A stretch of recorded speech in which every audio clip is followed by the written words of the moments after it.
Okay, so hello and welcome back.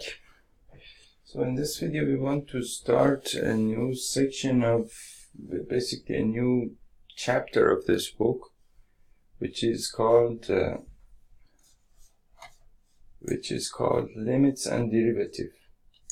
And well, this is basically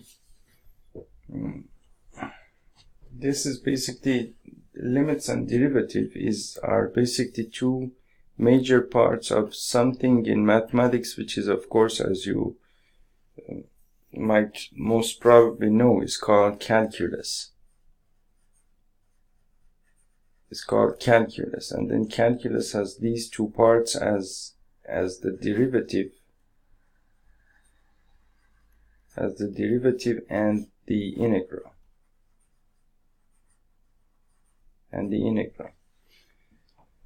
So these two parts basically are, you can kind of say that these are inverse processes, meaning that derivative is basically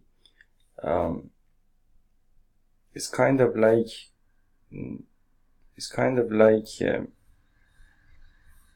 subtraction.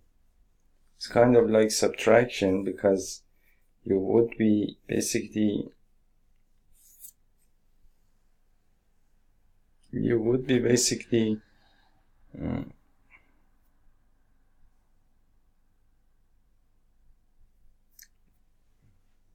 but what I mean is basically that the integral is basically, the integral is a process of summing things up, and the derivative is kind of the basically going in the reverse direction or something like that. Now, the derivative and the integral are these parts of the mathematics that are basically simply a result of basically mathematicians over the years and over the millennia, well over 2,000 years. Mathematicians have gotten smarter and smarter and more clever, and then they have found this very, very, very clever way of adding things up, meaning that from the basics of mathematics, you have addition, you have subtraction, you have division, and you have multiplication. And these are processes that and I would imagine that in the beginning, before there was even subtraction, before there was even division and multiplication, there was probably only addition and subtraction. And then, because these two processes are based off of basically addition and subtraction. And so basically, that division kind of basically is some sort of automation for subtraction, meaning that, for example, if you have for example 8, if you write 8 minus 2, it's equal to 6. 6 minus 2 is equal to, for example, 4. 4 minus 2 is equal to 2, and 2 minus 2 is equal to 0. So if you repeatedly subtract the 2 from 8, after 4 times of subtraction, you will get to 0. Now what that means is that, and if you want to know how many times you have to subtract the 2 from 8 to get to a 0, you can just simply divide 8 by 2, and that gives you a 4, which means that you have to subtract the 2 4 times from an 8 to get to a 0. That's basically what people have done probably thousands of years ago, which is of course a genius idea in and of itself. Then we have for example, let's suppose that you have, for example, 5 plus 5. 5 plus 5 is equal to, or let's say that you have basically, let's say that you add 5 to itself, for example, 4 times. 5 plus 5 plus 5 plus 5 4 times, that would give you a 20. Now if you suppose that you had to do this basically, for example, 1,000 times, so of course then you would have to add 5 to 5, and then that sum you would have to add to 5, and then that sum you would have to add to 5, and so on and so forth 1,000 times. So then what mathematicians have found is that you can write, for example, instead of writing 5 plus 5 plus 5 plus 5, you can simply write 5 times 4, which is equal to 20. Or even if you want to write, if you have 1,000 5s added together, you would simply write this as 5 times 1,000, which is equal to 5,000. So this is basically, you can see that division basically is some sort of automation for addition, multiplication is some sort of automation for addition, or division is some sort of automation for subtraction. So now this has taken, I mean, for a long time, people have been working with these four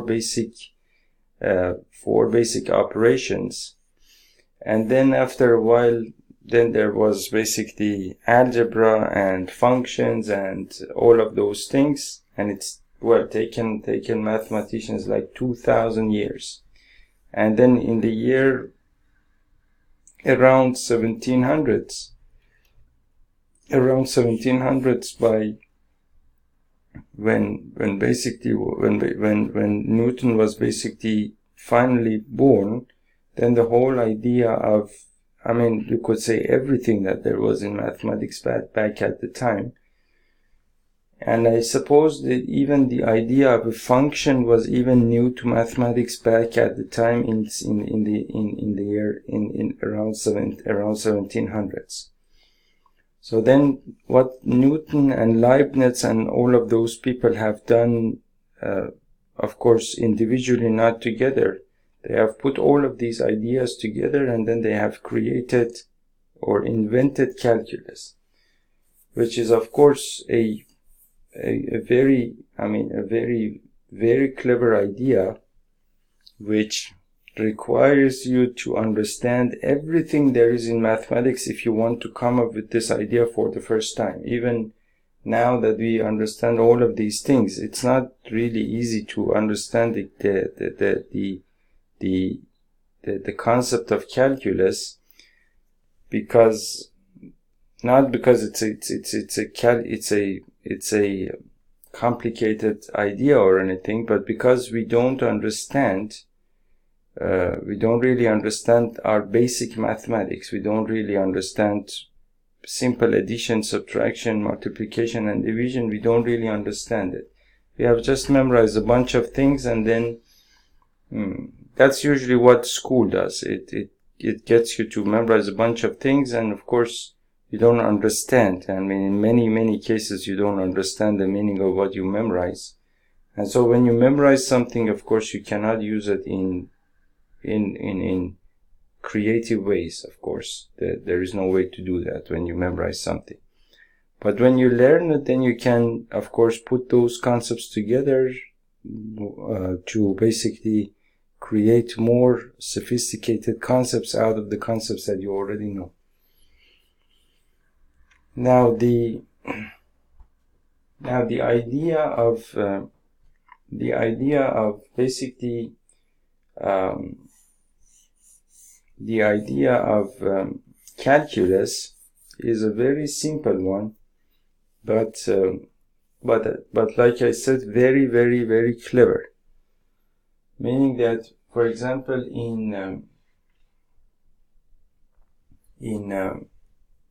let me give you an example. And in the book, this has been called the intuitive idea of the derivative. It's been called the intuitive idea of the derivative. the intuitive idea of the derivative. And what that is that it's based on a very simple situation. For example, suppose that you have a rock over here, you have a piece of stone, and you take it to the top of a cliff. Suppose that you have this cliff over here, which is so high, basically from the surface of the earth or surface of the ground, and you take it to the top of this cliff over here. This here is your cliff. There is some height over here, let's say for example 100, 200, 300, 200 meters for example, and you take your stone over here, and then if you let the stone go, of course based on the laws of gravity, it will start falling down until it reaches the surface of the ground, and then it stops there. So after hitting the surface of the ground a few times, probably if there is no other force acting on the stone, then the stone will stop somewhere over here and will come to rest. Now this idea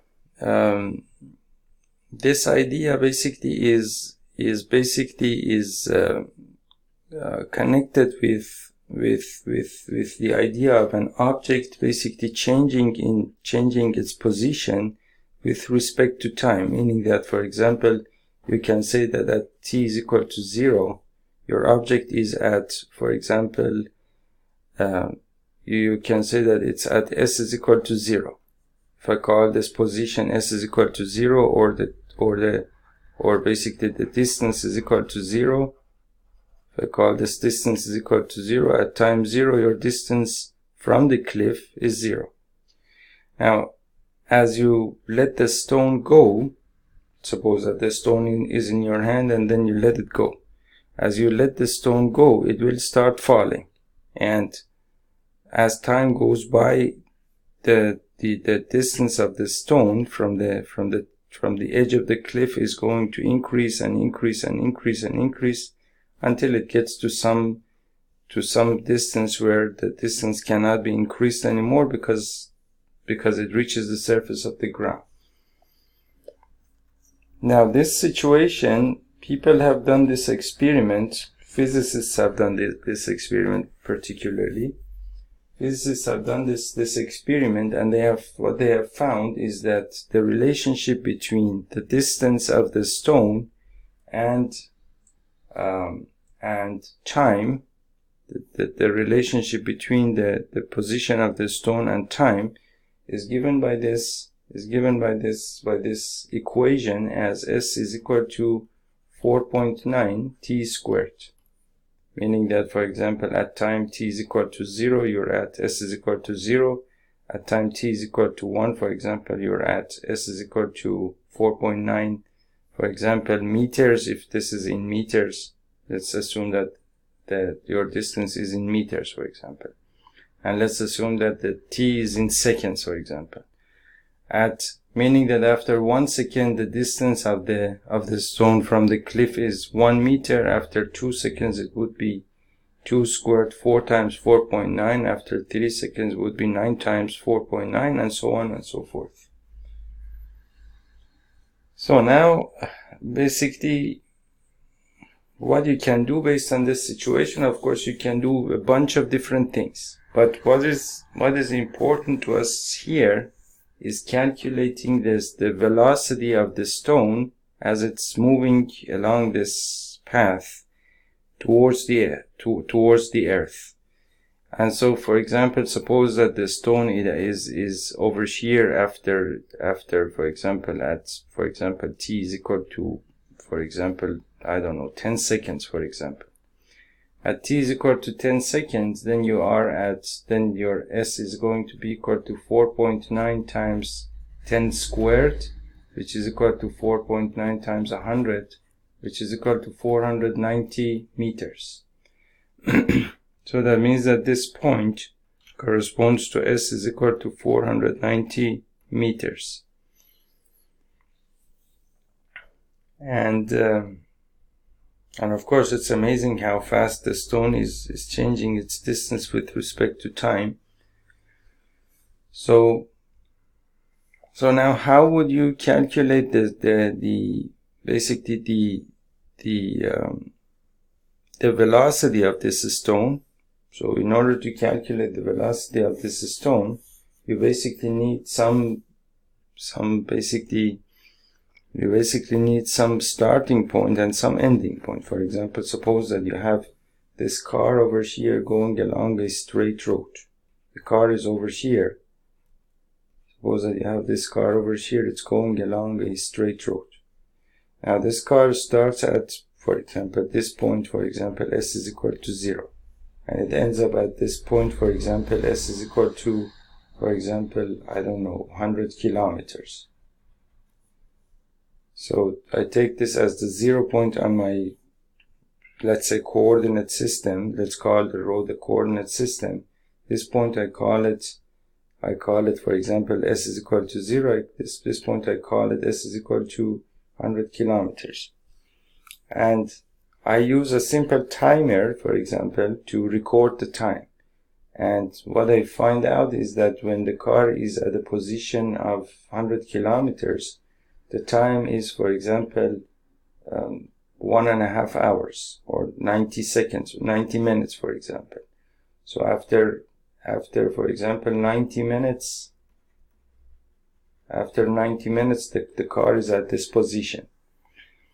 Now, of course, you could keep recording the movement of the car, the motion of the car along this road, and then you could, of course, come up with some relationship between S and T in this particular situation. But, well, that's not really required, because as long as you want to just calculate the speed of the car during this simple trip starting from here going all the way up to here in 90 minutes, the car has covered the distance of 100 kilometers. So now you know that velocity, and we can loosely say velocity or speed, although these are two different things in physics. But if we were to use these words pretty loosely, without paying much attention to the actual definition of the words in physics, you could say that the velocity or speed of your car, which you can call, for example, which you can denote by v, is equal to the change in distance, or as another way of referring to the same thing, you can say the distance covered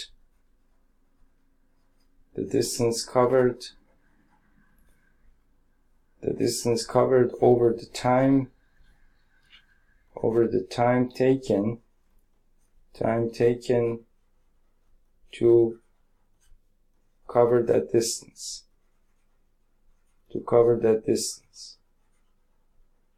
So then basically it's a very simple thing to calculate. Your distance covered is basically the change in position, or the distance covered.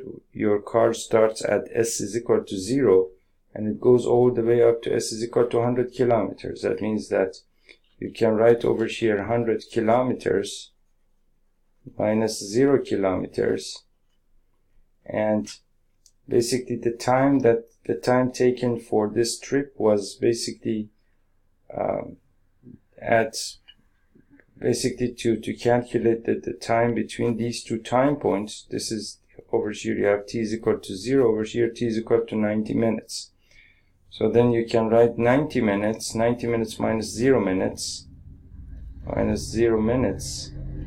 of course this is minutes, and so you can write this as basically 100 kilometers minus 0 kilometers is 100 kilometers over 90 minutes. And so the speed of the car is basically 10 ninths kilometer per minute, meaning that meaning that the speed of the car is, what that means is that the speed of the car is 10/9 of a kilometer per minute, meaning that basically what that means is that in 1 minute, the car covers a distance of basically 10/9 of a kilometer on average, and this is important. The word on average, the phrase on average is important, because you suppose that the car was over here at s is equal to 0, and it ended up over here at s is equal to 100 kilometer. And well, I took this point over here as a starting point, and took this point over here as the final point in this trip. And then as I use this formula, it gives me some average velocity of the car, meaning that it tells me that on average the car was doing basically 10/9 of a kilometer per minute. But now the problem with this number is that this number is not really representative of what the car was doing. For example, this is t is equal to, for example, I don't know, 90 minutes. So that this number is not really representative of what the car was doing at, for example, t is equal to 25 minutes. Based on this number, I do not really know what the velocity of the car exactly was at this point in time. I just know that during this time, on average, putting everything together as an average, it was doing 10/9 of a kilometer per minute. But what the speed of the car over here at t is equal to, for example, 25 minutes was, that I do not know. There is no way to get to that number using the information that I have over here, or using the methods that we have used over here. So we need, so basically what we need now is to devise some method to get to the speed of the car exactly at that point during the trip.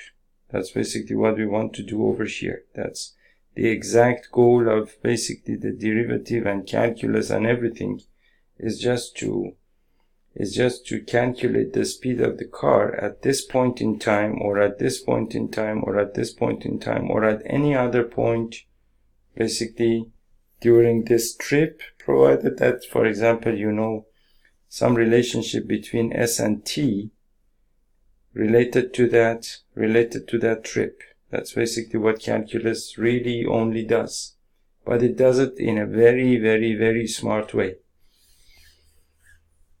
So now that we know about this car situation, we can come back over here to the stone situation, because it's easier for us to work on this example, because there is an actual relationship here that we know about in this situation. And but over here, since I just made this up, I don't really, I don't really know how the car was doing, and I don't have any relationships over here between s and t, but you get the idea what we are basically doing. So we can now basically go back to this example and work the rest of the time on this example.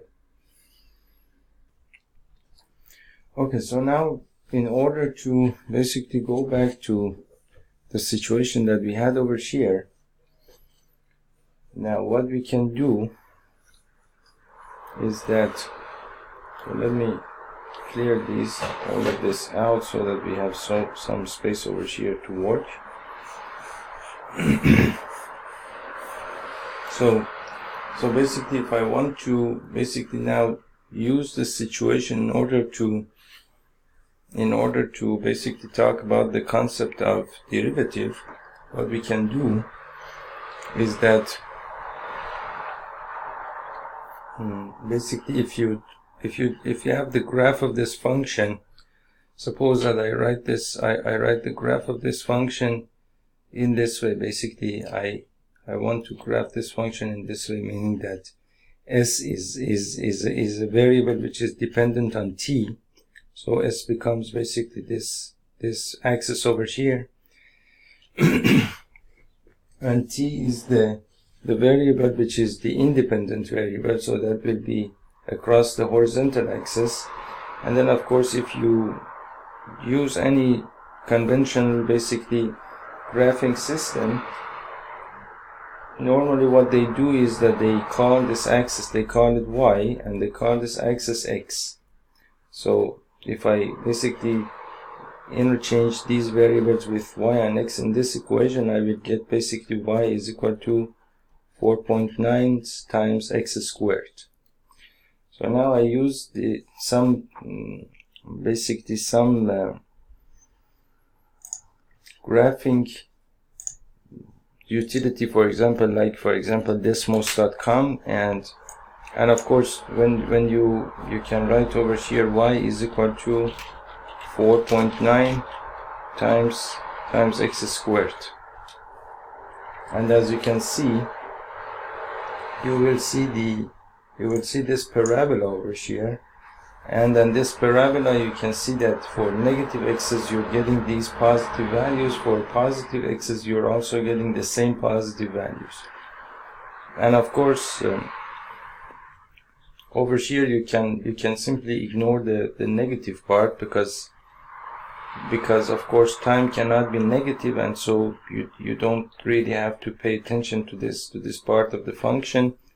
You can even restrict the domain of this function to positive x's, meaning that I suppose you can say, for example, x is greater than 0. I think that would work. I think you have to do it down here, I suppose. No table folder. So over here, if I write x is greater than 0, no, it does give me the solution for these two equations. No, that's not what I'm looking for. Anyway, it's in this graphing utility, it's actually possible to basically restrict the domain of the function, and then you would get only basically this part of the function.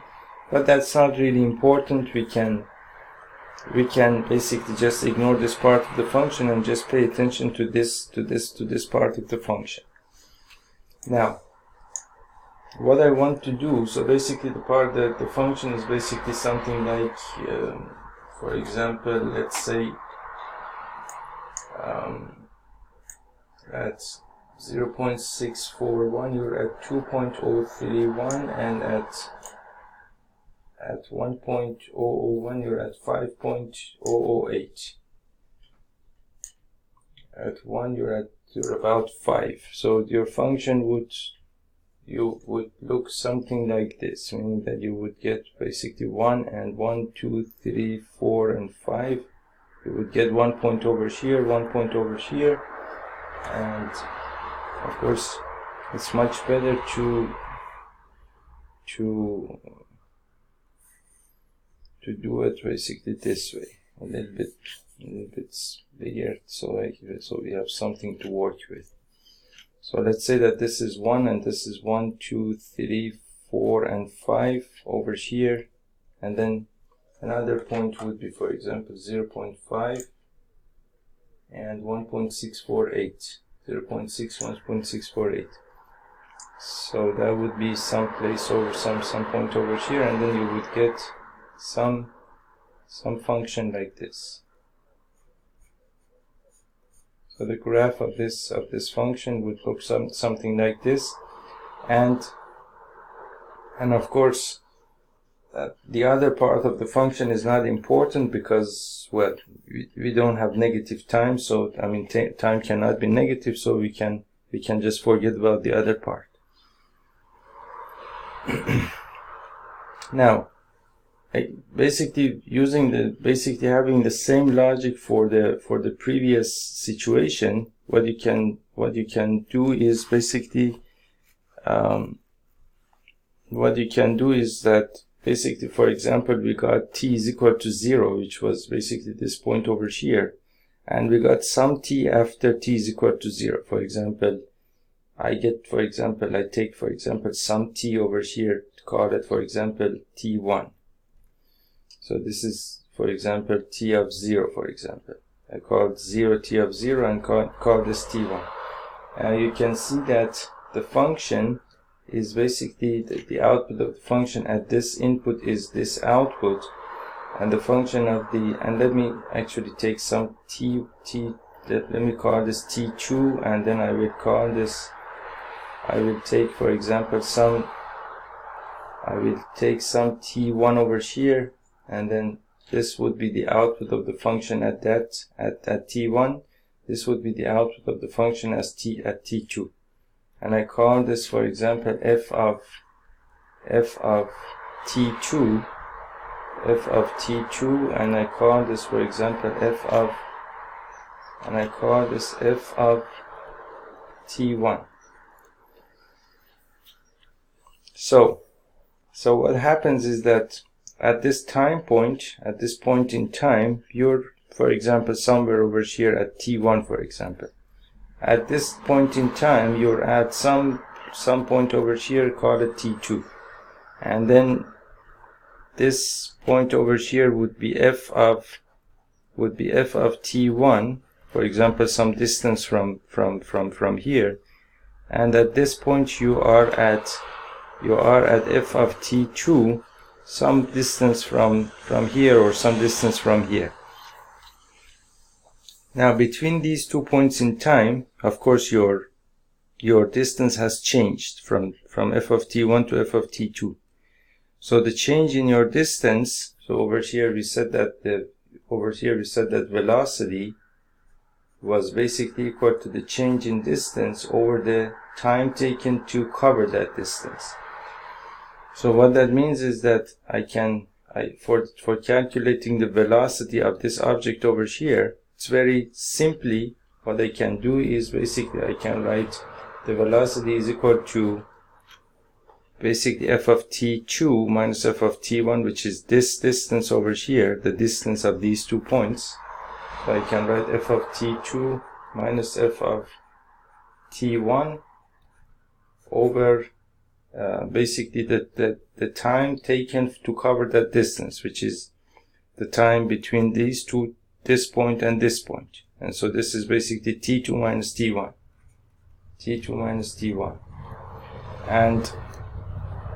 And of course, if you pay attention to this formula, what that is this is actually the slope of this line.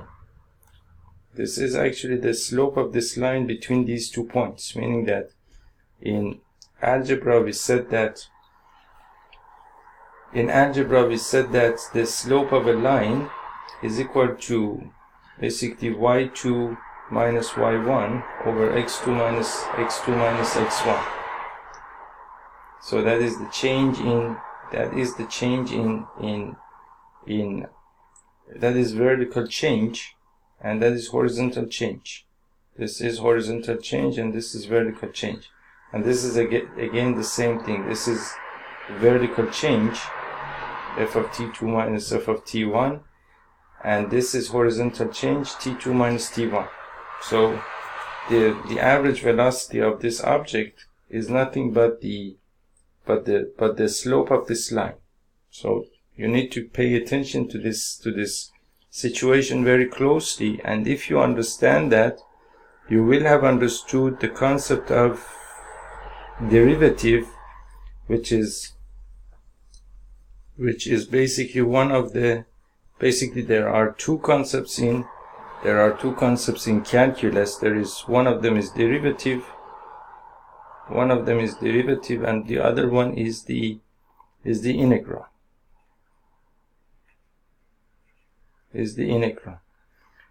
So if you know, basically there is only two concepts in calculus that you need to learn. there is the derivative, and there is the integral. And usually any typical calculus book that you pick up from any usually basic introductory calculus course, it's a large book. I can show you the book over here.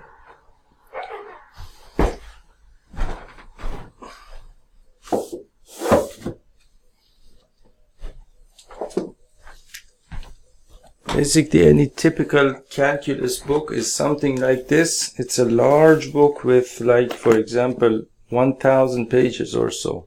900, around 1,000 pages. It's a big, large book. And there is a whole lot of material in it. There is usually, they usually cover functions in there. They cover some, I don't know, the different things in there. But the gist of the whole thing is just two very simple ideas, the derivative and the integral.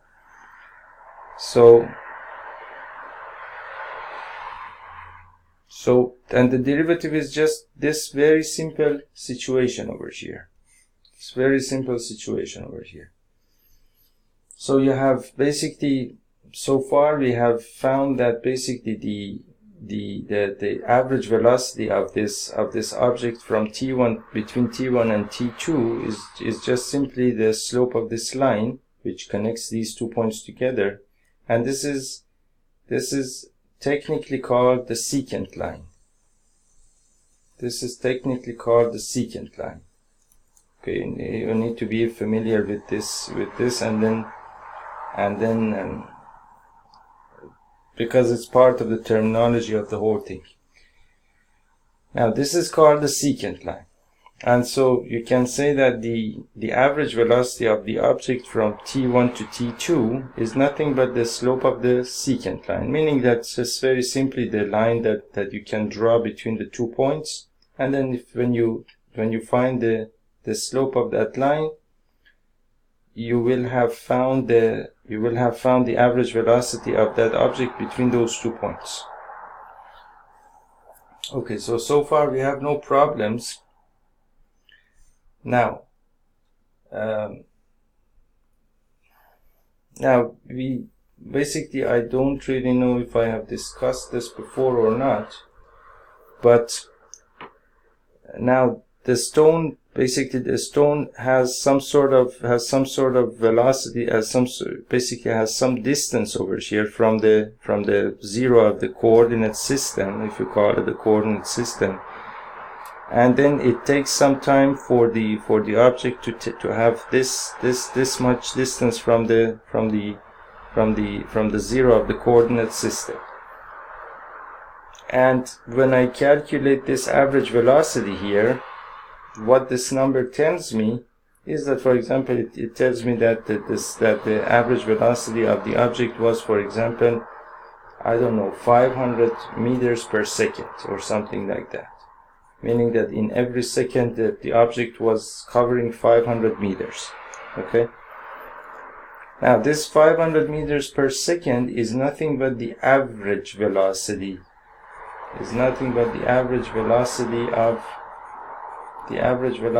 the object, the average velocity. But it doesn't tell you, for example, what it tells you is that the average velocity of the object between these 2 points in time was, for example, 500 meters. But of course, this is just some arbitrary number. It's not actually the actual value over here. It was just, I basically just made this up to just explain the concept. Otherwise, this would not be the, of course, the T1 and T2 are not known either, so just an arbitrary number.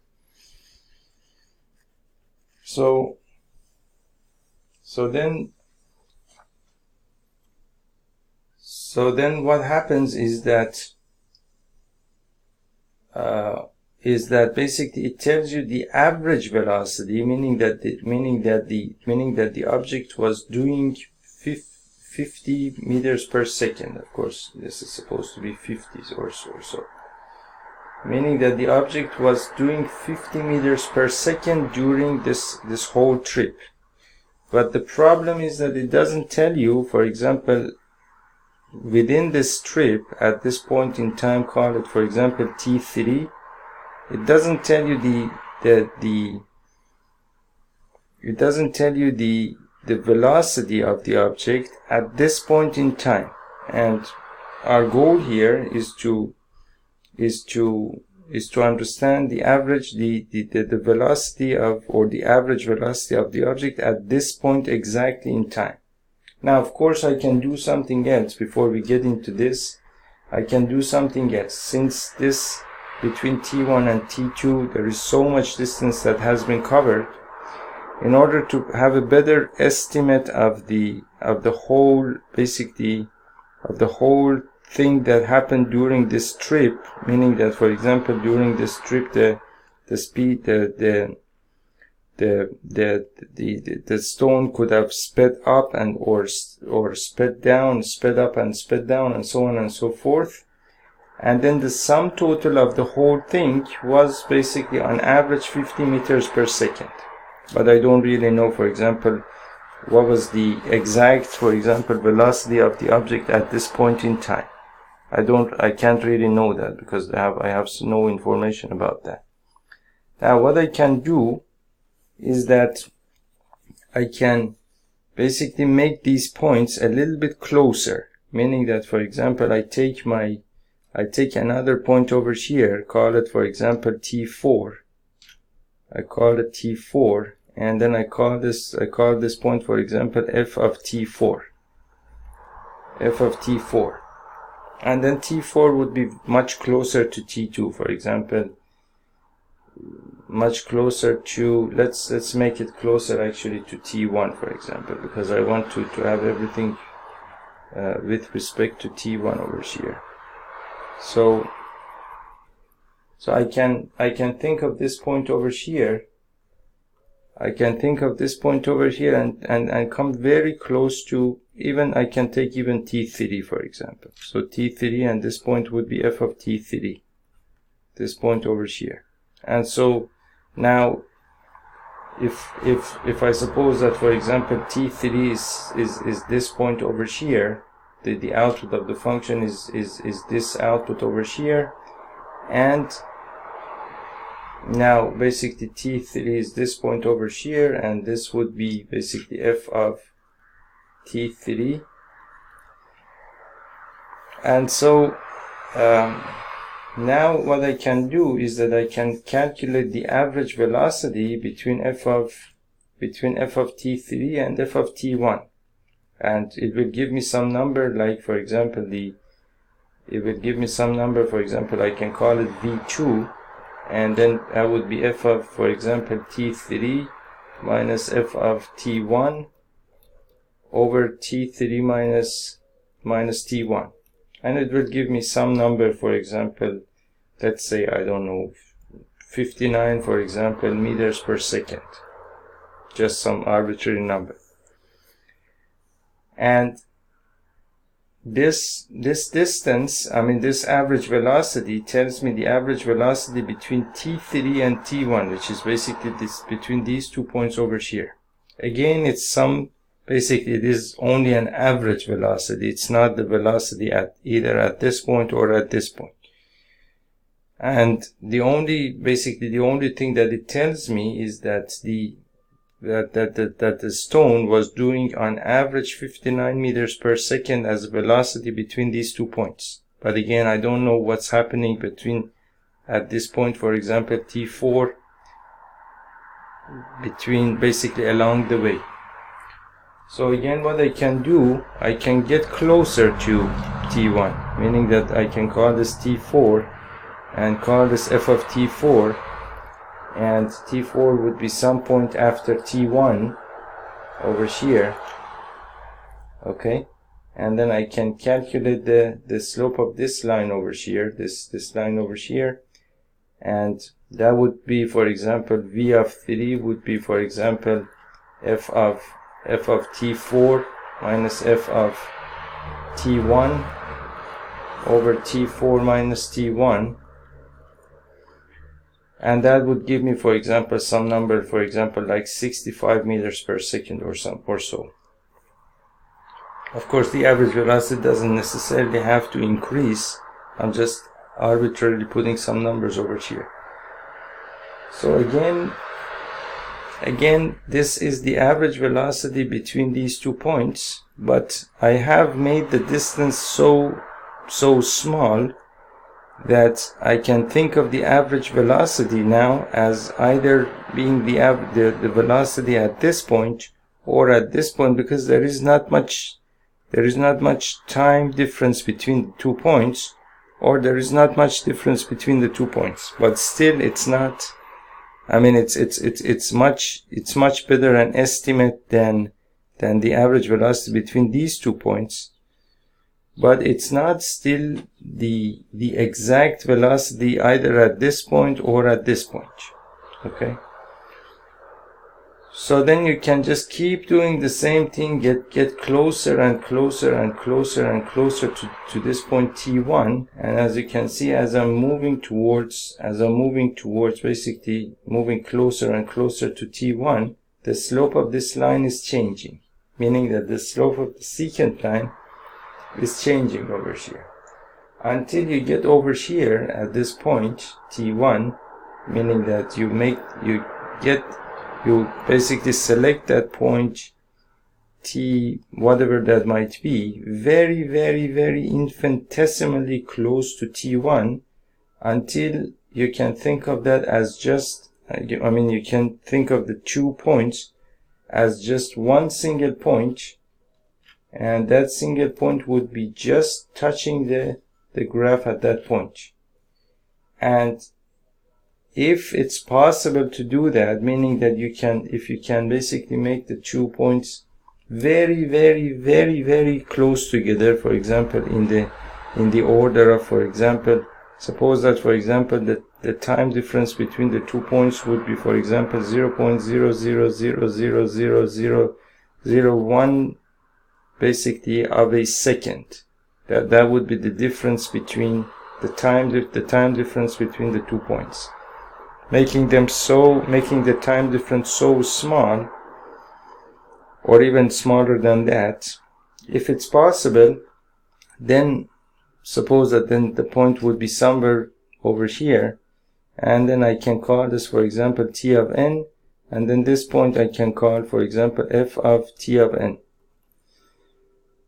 And so then the distance between, basically there is practically no difference between the 2 points, and so then I could regard this average velocity as either the exact velocity of this point or the exact velocity of this point. And then I could just simply call this the instantaneous velocity. Instantaneous velocity. I could call this simply the instantaneous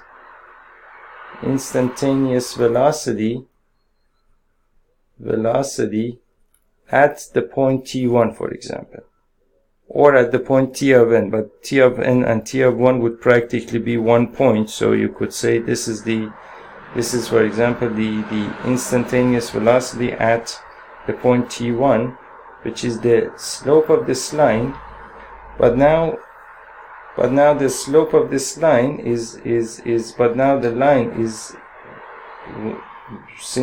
basically once you get your line in this orientation, get very, very close to T1, then the secant line, once you change it and change it and change it and change it, the secant line is changed to the tangent line. Is changed to the tangent line. Now the difference between the secant line and the tangent line, let me show you over here what I mean by that. So suppose that you have this function over here. You have this function over here. So if I have, for example, this point over here and this point over here, the line that goes through these 2 points is called, basically this gives you basically the average velocity between these 2 points, and this is basically called the secant line. Now suppose that I get I get basically a little bit closer to this point, which is, for example, this point. And then that would be the line. You see that the slope of the lines changed a little bit. Suppose I get a little bit closer to this line, then the line would be this one and still a secant line. Suppose I get a little bit closer over here, the line would be basically something like this. Now if I get very, very close to the line, to this line over here, if this point comes very, very close to this line, the line would be just touching the graph at that point. And this line over here, which is just touching the graph at that point, is called the tangent line. It's called the tangent line. And the slope of the tangent line,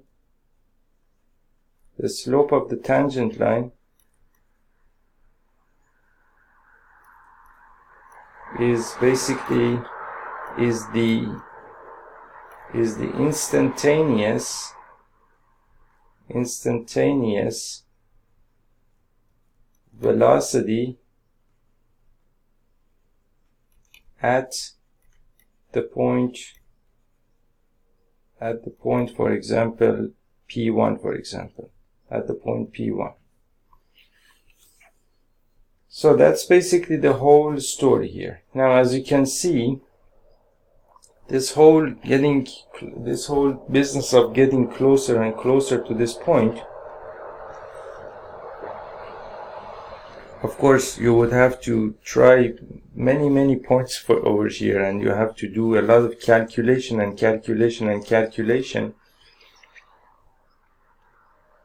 which would be a tedious thing to do.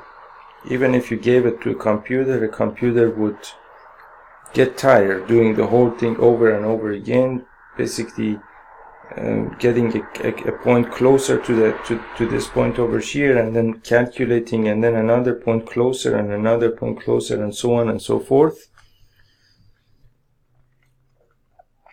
Now, there is something very clever in mathematics which was developed around the same time that calculus was invented, around the year 1700s or so, which is called the limit. And what this limit does, basically what we did over here, as we chose a point over here, and then we got closer, and another point got closer, and another point, and then the slope changed, and a point closer, and another point, and so on and so forth. What we did over here is called the limiting process. This is called, this whole process of here getting closer and closer to that point, that is called the limiting process. And the limiting process is basically done using something in mathematics which is called the limit. And there is a whole, there is basically a whole discussion about limits that we will go through in the next videos, but basically that's the whole story. So then the whole story basically, so then when you find the slope of the tangent line, which is the instantaneous velocity of the object at the point P1, is also called the derivative. The derivative is called the derivative of the function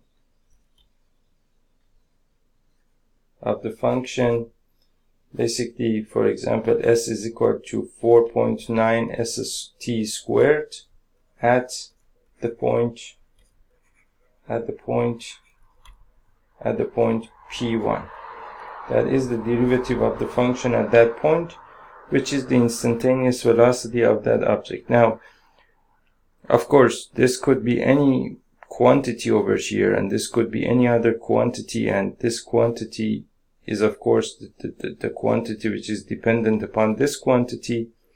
And then as a result of basically changing this quantity over here, the quantity over here is changing.